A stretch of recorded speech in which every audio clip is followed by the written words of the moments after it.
My dream job was to be the next Naomi Campbell or Tyra Banks. However, when I realized I wasn't going to be a very tall female, which is why I like to wear heels now, I settled for my second choice, which was to become an attorney, and that has yet to happen.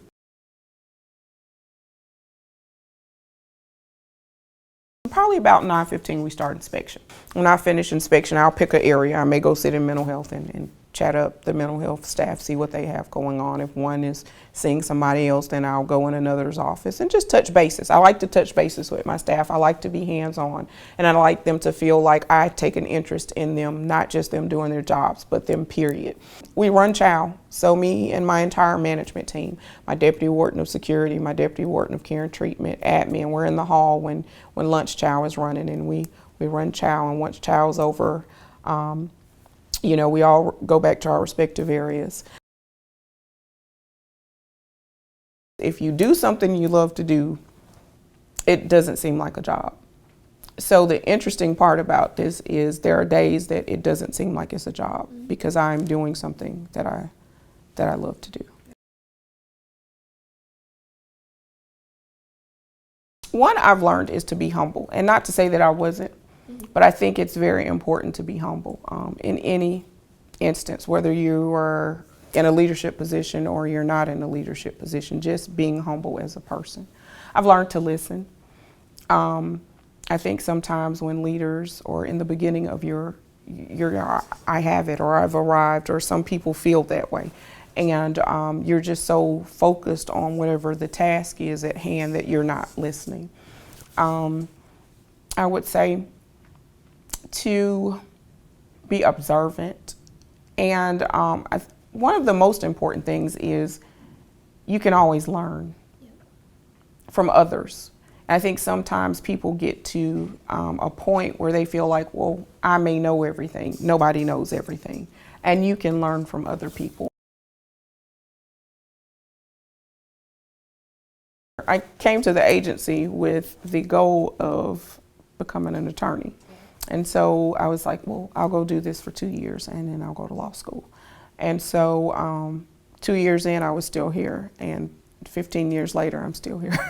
So no, it didn't. I started my path, and I guess I met someone along the way, and I did. I met someone along the way, and I said, oh, she makes this look easy. And I was like, I think I want to do that.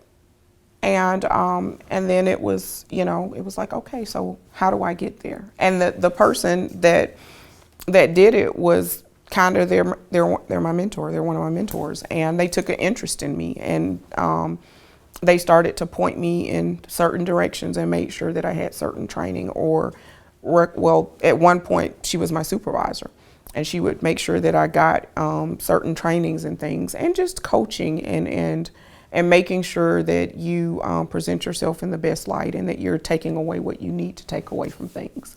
And I'm meaning to tell her this, you made it look easy. It's not, it is by no means easy, but she made it look very easy. Just thinking back to a time where life was simpler, and remembering conversations that I've had with myself, or remembering goals that I wanted to accomplish, and realizing, okay, so you were here and now you're here. So how do we get through this? So just having a reflection, just reflecting back over some things, and spirituality, just being in tune with God, and knowing, that you're going to have challenges in life, and challenges and adversities come along to make you stronger. They build character, and you're going to get through this. And then once you get through this, you'll have a story to share, or you'll have something to motivate the next person coming along when they hit that point. So just doing those things. There are days I go to work and I'm inspired by my staff, or I'm inspired by an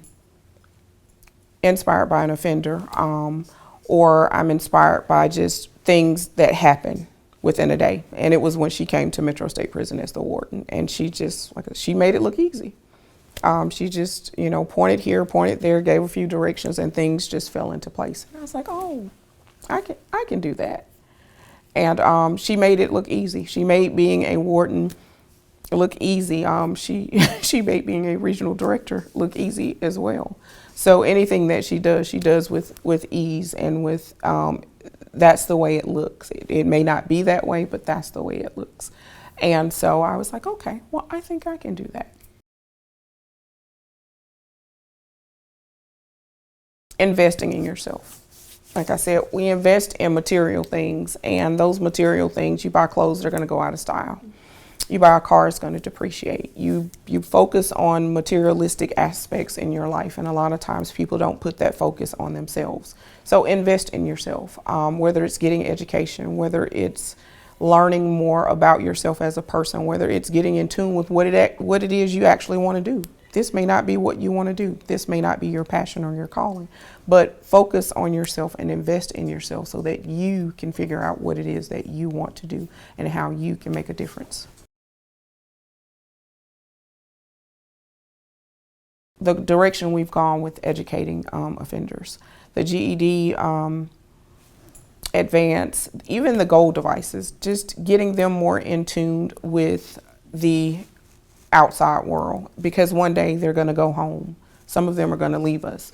When I was a TC superintendent, cell phones weren't allowed in TCs. Now they have cell phones. If they're able to work, they have cell phones. So just getting offenders prepared for re-entering society when they get ready to turn around and go out the door with the technological advances that we have, such as having tablets and knowing how to navigate a tablet.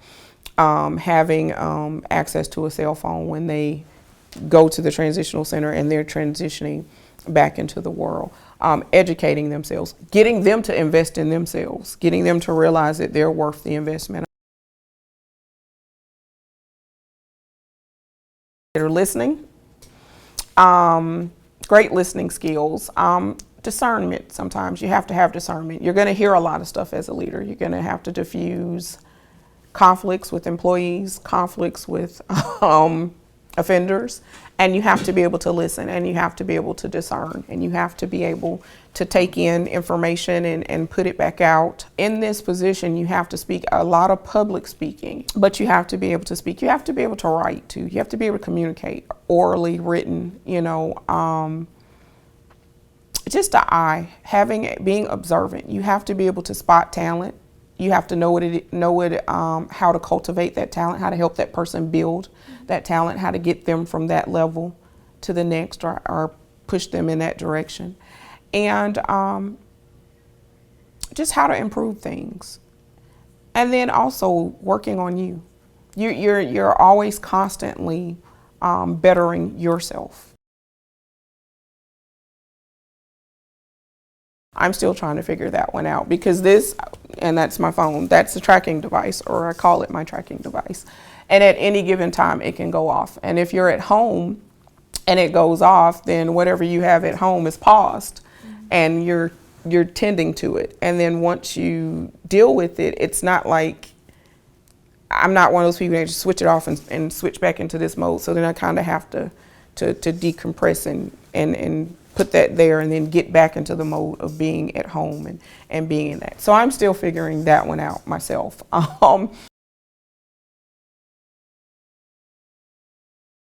Probably a lot. I'm gonna, so I want to mentor you. And she was like, yes, thank you, and I was like, okay. And so, we talked that day, and I sent her an email yesterday, and I was like, so we haven't touched bases in a while. So what are your goals? What were your goals for October? And have you accomplished those goals for October? And if you didn't set any goals for October to accomplish, set some for November, send them to me, and we'll get on the phone and we'll discuss.